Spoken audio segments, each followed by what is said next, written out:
শুভ সকাল বন্ধুরা, মিষ্টিস ফ্যামিলির একটি নতুন ব্লগে তোমাদের সবাইকে অনেক অনেক ওয়েলকাম। আশা করছি তোমরা সবাই ভালো আছো আর আমরাও বেশ ভালো আছি। আজ হলো শনিবার আর ঘড়িতে এখন সময় হচ্ছে সকাল 7টা মতো। আর এখন থেকেই কাছে দূরের সমস্ত বন্ধুদের সাথে নিয়ে আমার ব্লগটি শুরু করলাম। তোমাদের সবাইকে আমার ব্লগের সঙ্গে থাকার জন্য অনুরোধ রইল। তোমরা আমার ব্লগটি দেখো, আশা করছি তোমাদের ভালো লাগবে। ঘুম থেকে উঠেছি, তারপরে ফ্রেশ হয়ে সকালের দিকে যে কাজকর্মগুলো সেগুলো এখন এক এক করে করব। ছেলে আর হাজব্যান্ড তো ঘুমোচ্ছে, এতটা সকালে উঠে ওদের তো কোনো কাজ নেই, তাই ভাবলাম ও ঘুমো। 7টা মতো বাজে, খুব একটা বেশি সকাল নয়, কিন্তু ওদের কাছে তো অনেকটাই সকাল, তাই না? তারপরে ছুটির দিন, তো আমি ঠাকুর প্রণাম সেরে নিয়ে ছাদে গেছিলাম আর তারপরে এসে এখন ঠাকুর ঘরটা আগে মুছে নেব আর তারপরে গিয়ে ছেলেকে তুলবো। আর অন্য যে কাজগুলো না ভেবেছি পরে করব, মানে অন্যদিন যেমন ওরা ঘুম থেকে ওঠার পরে বিছানা গুছিয়ে নিই তারপরে করি অন্য কাজ, কিন্তু আজকে না সেগুলো কিছুই করলাম না। আজকে ছেলেকে ঘুম থেকে তুলে দিয়ে ফ্রেশ করিয়ে এখন ওকে খাওয়াচ্ছি। আর ওকে খাওয়াতে খাওয়াতে আমিও দুটো বিস্কুট খেয়ে নিলাম। হাজব্যান্ড তো চা খাচ্ছে আর ও তো নিচে আর কি বাবা মার সঙ্গে চাটা খায়, যেহেতু আমি খাই না তো ওই জন্য একা একা বসে আর চা খেতে চায় না। বলছে তুমি যখন খাও না তাহলে আমি বাবা মার সাথে গিয়ে চাটা খেয়ে নিই। আমি ঠিক আছে যাও। ছেলেকে খাইয়ে দাইয়ে নিচে পাঠিয়ে দিয়েছি আর এখন আমি আমার কাজগুলো শুরু করেছি। আসলে আজকে বিছানাটা আগে গোছাইনি, কেন জানো তো? আজকে বেড কভারটা চেঞ্জ করব, তো ভাবলাম যে বেড কভার চেঞ্জ করার আগে এই সমস্ত কাজগুলো করে নিই, নাহলে একটা পরিষ্কার ধোয়া বেড কভার পাতবো, তার উপরে নোংরা পড়বে। আর আমি না যেদিন বেড কভার চেঞ্জ করি সেদিন না এই বেডটা ভালো করে মুছে নিই, তারপরে বেডের চারপাশে ওই সব জায়গাগুলো ভালো করে ঝুলটুলগুলো ঝেড়ে দিই। এই কাজগুলো করব বলেই আগে থেকে আজকে আর বেডটা বিছানাটা আর কি গোছায়নি। বেডটা একটু ভালো করে মুছে নিলাম আর বেডের চারপাশে না ভালোই ঝুল জমেছিল দেয়ালের ওই কর্নারগুলোতে, সেই সব জায়গাগুলো ঝুল ঝেড়ে দিয়েছি। আর তার সাথে সাথে এসিটাও একটু পরিষ্কার করে নিলাম, মানে এসির গায়ে সামান্য নোংরা তো জমেই, তাই না? ঘরের মধ্যে যেমন দেয়ালের কর্নারগুলোয় ঝুল জমে সেরকম ওটারও তো একটু নোংরা জমে, তো ওটাও পরিষ্কার করে নিলাম। আর এখন বিছানাটা ঝেড়ে একটা বেড কভার পেতে দিচ্ছি। তো দেখো এই বিছানাটা গোছাতে গিয়ে আমার কতগুলো কাজ আরও করতে হলো। একদিক দিয়ে ভালো, একটা কাজ করতে গিয়ে অন্যান্য কাজগুলো, এই যে ডাস্টিংয়ের কাজটাও হয়ে গেল। তো বিছানাটা ঠিকঠাক করে গুছিয়ে নিয়েছি আর এখন সোফাটা ভালো করে একটু ঝেড়ে টেড়ে দেবো। ঘরটা এখন আর ঝাড়ু লাগাচ্ছি না, এই কাজটা করে তারপরে চলে যাব পাশের রুমেও বেড টেডগুলো ভালো করে একটু গুছিয়ে রেখে এসে আর একসাথেই সব ঘরগুলো ঝাড়ু দিয়ে নেব। সব কাজ ঠিকঠাক গুছিয়ে করাটাও একটা আর্ট, আর তারপরে সব কাজ টাইমের মধ্যে ঠিকঠাকভাবে করতে পারা, তার জন্য না একটা প্ল্যানের দরকার হয়, মানে কোন কাজটা আগে করলে আমার সুবিধা হবে, কোন কাজটা পরে করলে ঠিক হবে, এরকম একটা প্ল্যান কিন্তু সমস্ত কাজের ক্ষেত্রেই দরকার। সেটা সাংসারিক কাজ হোক বা যারা জব করে বা বাইরের কোনো কাজ হোক, সব কিছুর ক্ষেত্রে। তো দেখো এই যে আমি যে কাজগুলো করে নিলাম সকাল সকাল ঘুম থেকে ওঠার পর, এতে কিন্তু আমার একটা বড় চিন্তা দূর হলো যে না, এই দিকের কাজটা সুন্দর গুছিয়ে করা হয়ে গেল, তাই এদিকের কাজের চিন্তাটাও কিন্তু আমার মাথা থেকে দূর হয়ে গেল। আর এরপরে বাকি থাকছে রান্নার কাজ, সেটা তো ডেলিই করতে হয়। আর রান্নাঘরে গেলে তো অনেকটা সময়, মানে 1.5-2 ঘন্টা বা তারও বেশি টাইম কোথা দিয়ে যে পেরিয়ে যায় বুঝতেই পারি না।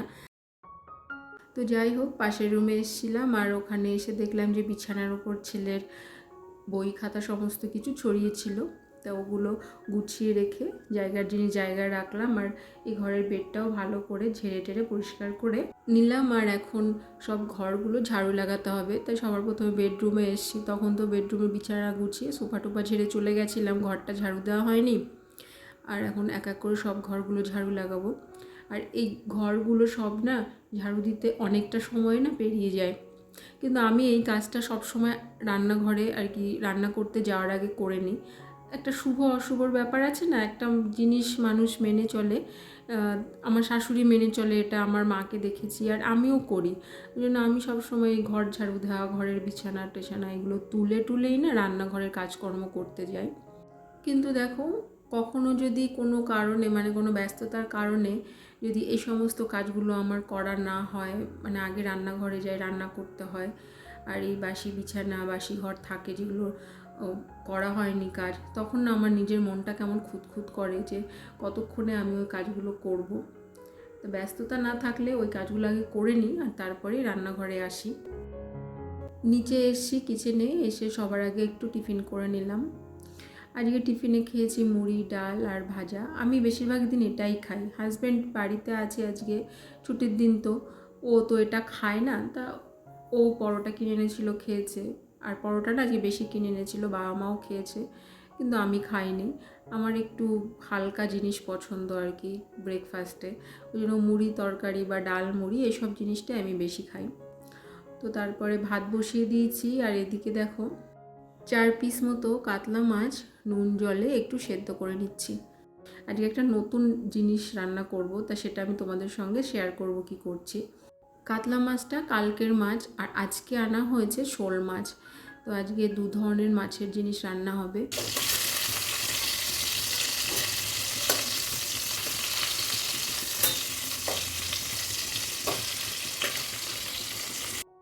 কাতলা মাছ সেদ্ধ করার পরে ওটা রেখে দিয়েছি ঠান্ডা হতে, নাহলে তো কাটা ছাড়ানো যাবে না।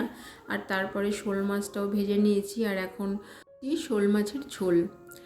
আলু, টমেটো আর সামান্য একটু জিরে গুঁড়ো দিয়েই মাছের ঝোলটা করেছি, বেশি রিচ করি না। আর শোল মাছটা না আমার মনে হয় একটু এরকম হালকা করলেই ভালো লাগে। আর ওই যে মাছগুলো সেদ্ধ করে রেখেছিলাম 4 পিস মাছ, তো সেটার কাটা ছাড়িয়ে নিয়েছি। আজকে ওই মাছটা দিয়ে না মাছের চপ বানাবো, ফিশ চপ। সেদ্ধ আলুর সাথে আর মাছটা দিয়ে আর মশলা দিয়ে ভালো করে কষিয়ে নিয়েছি। আর তারপরে দেখো এখানে ওটাকে ভালো করে শেপ দিয়ে রেখে দিয়েছি, আর এই যে কর্নফ্লাওয়ার গুলে রেখেছি। আর এবার এটাকে ভালো করে কর্নফ্লাওয়ারের মধ্যে চুবিয়ে নিয়ে আর এই ব্রেড গামসে দিয়ে এইভাবে ভেজে নিতে হবে। আমি তো এটা কোনোদিনও করিনি, ওই প্রথম করছি, ইউটিউবে রেসিপি দেখেই করছি। সত্যি খেতে এত ভালো হয়েছিল, প্রথমবারেই জিনিসটা যে মানে একটা জিনিস প্রথমবার করছি আর সেটা এত ভালো হবে আমি নিজেও ভাবতে পারিনি। নিজের রান্নার প্রশংসা আমি নিজেই করছি। যারাই খেয়েছে, বাড়ির লোক খেয়েছে, তারপর পাশে কাকিমারা আছে তাদেরও দিয়েছিলাম, অনেকগুলোই হয়েছিল। তো সবাই খুব ভালো বলেছে, সত্যিই খুব ভালো হয়েছিল খেতে। হ্যাঁ, একটু ঝামেলা আছে এই জিনিসগুলো বানাতে, একটু তো ধৈর্যের ব্যাপার, অনেকটা টাইমেরও ব্যাপার। আর দেখো কি সুন্দর হয়েছে জিনিসটা দেখতে, যেমন দেখতে সুন্দর সেরকম খেতেও খুব ভালো। প্রতিদিন তো দেখো আমরা সাধারণ খাবার দাবারই খাই, তো মাঝে মধ্যে শখ করে এরকম স্পেশাল কিছু কিছু জিনিস বানাতে ইচ্ছা করে। বাইরেও কিনতে পাওয়া যায় দোকানে, কিন্তু ঘরের তৈরি জিনিস তো তার কোনো সাইড এফেক্ট নেই। কিন্তু একটা প্রবলেম তো আছে, প্রবলেমটা হলো যে এই সমস্ত জিনিসগুলো না রেডি করতে অনেকটা সময় লেগে যায় আর কি। নর্মাল রান্না করতে কিন্তু এত ঝামেলা হয় না, কিন্তু আরও একা হাতে করেছি তো পুরোটা, সেজন্য সময়টা একটু বেশিই লেগে গেছে। তো রান্নাবান্না তো সব কমপ্লিট, আর তারপরে গ্যাস ওভেন টোভেন ভালো করে ক্লিন করে নিলাম। আর এই যে এখানে দেখো ডাবের জলটা বের করলাম, ছেলেকে খেতে দেব। যা গরম পড়েছে না, তার জন্য ওকে আমি মাঝে মধ্যে ডাবের জল খাওয়াচ্ছি। এই নাও ডাবের জলটা খেয়ে নাও, না জলটা খাও, জলটা খাও, খেয়ে নেবো। পারবে, একা একা পারবে, খাও। ওইভাবে না, 2 হাত দিয়ে ধরো, 2 হাত দিয়ে ধরো।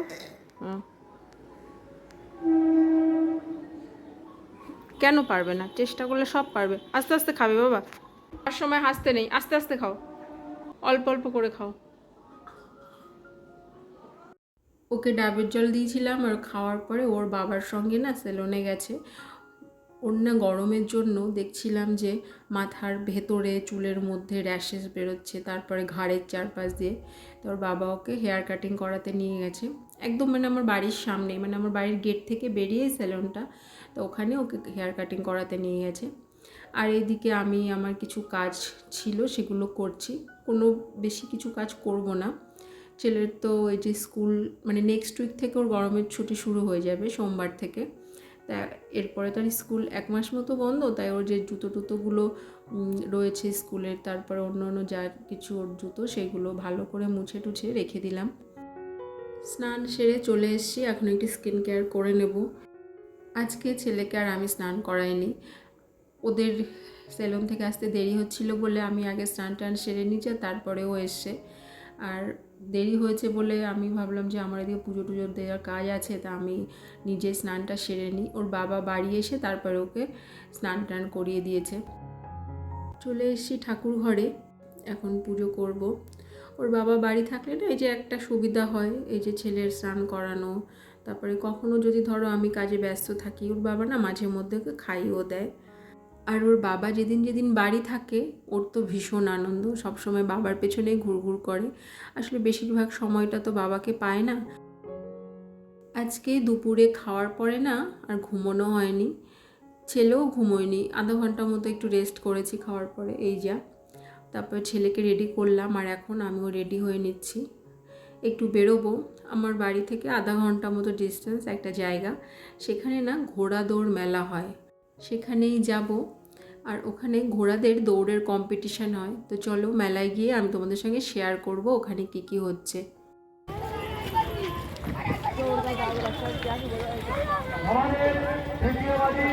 কি দেখলি? ঘোড়া দেখলি? ঘোড়া দেখলি?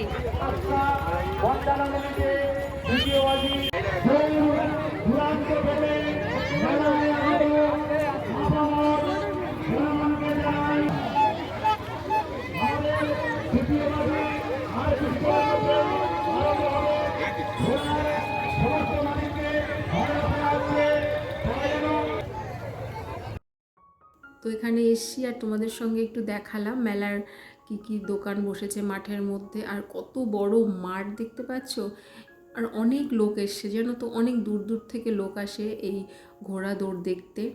ভালোও লাগে, কেন জানো তো এই সমস্ত জিনিস তো সচরাচর দেখা যায় না, খুব একটা আনকমন একটা মেলা আর কি। আমি বিয়ের পর এখানে এসে প্রথম এরকম কোনো মেলা দেখলাম, আর প্রতি বছরই আমি এই মেলাটা দেখতে যাই।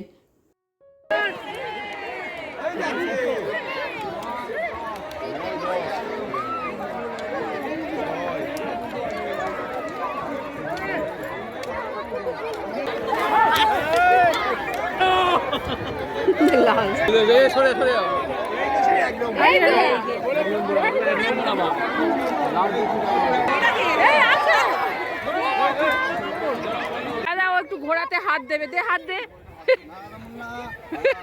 দাও দাও দাও,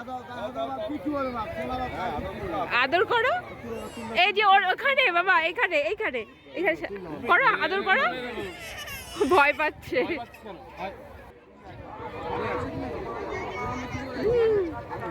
ঘোড়াকে একটু আদর করে দাও, বাবার মতো করো, আদর করো। তুই দেখ,